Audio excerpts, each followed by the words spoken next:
ராசிபுரம் சட்டமன்றத்திற்கு உட்பட்ட நாமிகிரிப்பேட்டை பகுதி செம்மன்காடு மலையாளப்பட்டி இந்த பஞ்சாயத்தில் குறிப்பாக கடந்த 20 வருடத்திற்கு மேல் இந்த சாலை அமைக்கப்படவில்லை. அம்மா, உங்களுக்கு இந்த வெறும் கல் தான் கிடக்குது.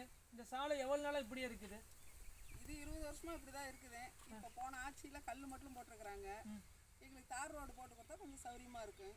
சரி, ஒவ்வொரு தடையும் கிராம சபை கூட்டத்தில் நீங்கள் வந்து ஒவ்வொரு இதுலையும் நடக்கும்போது இப்போ கடந்த ஜனவரி 26ஆம் தேதி வரைக்கும் அன்னைக்கு குடியரசு தினத்தன்னைக்கும் நடந்திருக்கும், இதுக்கு முன்னாடி நடந்திருக்கு. அப்படிலாம் மனு கொடுத்துக்கிறீங்களா இல்லையா? அவங்க நம்பர் இருக்குதுங்க, கொடுத்துருக்குறோம். யாரும் வந்து எந்த ஸ்டெப்பும் எடுக்கல. எந்த இது கொடுத்தாலும் மனு இது யாரும் எடுக்கல. குறிப்பாக ஒவ்வொரு பஞ்சாயத்து வாரியாக ஒவ்வொரு பூத் வாரியாக பாரதிய ஜனதா கட்சி சகோதரர்களும் பொதுமக்களும் தங்கள் அடிப்படை பிரச்சனைகள் இங்கே இருக்கும் மாநில அரசாங்கம் மத்திய அரசாங்கம் கொடுக்கும் நிதியிலிருந்து இந்த தார் சாலை முழுவதாக அமைத்து கொடுக்கப்பட்டுள்ளது, குடிநீர் இணைப்பு கொடுக்கப்பட்டுள்ளது என்று எல்லாம் கூறிக்கொண்டிருக்கிறார்கள்.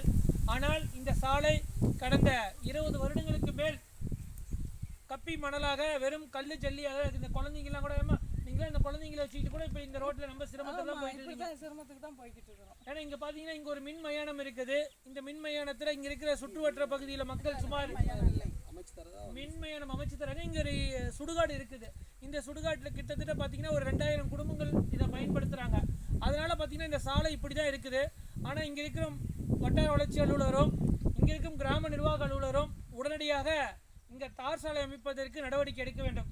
தார் சாலை அமைத்து தரவில்லை என்றால் உடனடியாக பாரதிய ஜனதா கட்சியின் சார்பாக ஊர் பொதுமக்கள் சார்பாகவும் மிகப்பெரிய அளவில் ஆர்ப்பாட்டம் நடைபெறும் என்று இந்த தருவாயில் தெரிவித்துக் கொள்கிறோம். இந்த ஊர் மக்களையும் ஒன்றிணைத்து இந்த சாலையை உடனடியாக அமைத்து தருமாறு இங்கே இருக்கும் மாவட்ட ஆட்சியருக்கும் பிடிஓ அவர்களுக்கும் கவனத்திற்கு கொண்டு வருகிறோம். அம்மா, உங்களுக்கு இந்த ரோடு வந்து இன்னைக்கு அரசு அதிகாரிகள் கவனத்துக்கு கொண்டு போகிறோம், பிடிஓ அவர்களுக்கு எல்லாத்துக்கும்.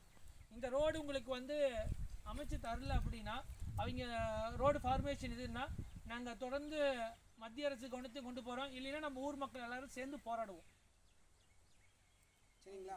சரி, இந்த ரோடு அப்படியே அந்த இது பாருங்க, வாங்க இந்த ரோடு பாருங்க, அப்படியே வாங்க. இந்த ரோடு பார்த்தீங்கன்னா இந்த தார் சாலை பார்த்தீங்கன்னா இந்த இடத்துல இவ்வளோ இது மக்கள் தினமும் பயன்பாட்டில் இருக்குது. இங்கே சுமார் 25க்கும் மேற்பட்ட குடும்பங்கள் வசிக்கிறாங்க. ஆனால் பார்த்தீங்கன்னா இவங்களுக்கு வந்து அந்த ரோடு வந்து பார்த்தீங்கன்னா வெறும் ஜல்லியாக தான் கிடக்குது, வெறும் கல்லாக தான் கிடக்குது. ஆனால் இப்போ இங்கே இது பார்த்தீங்கன்னா எல்லாம் நம்ம சிரமத்தில் உள்ளே இருக்கிறாங்க.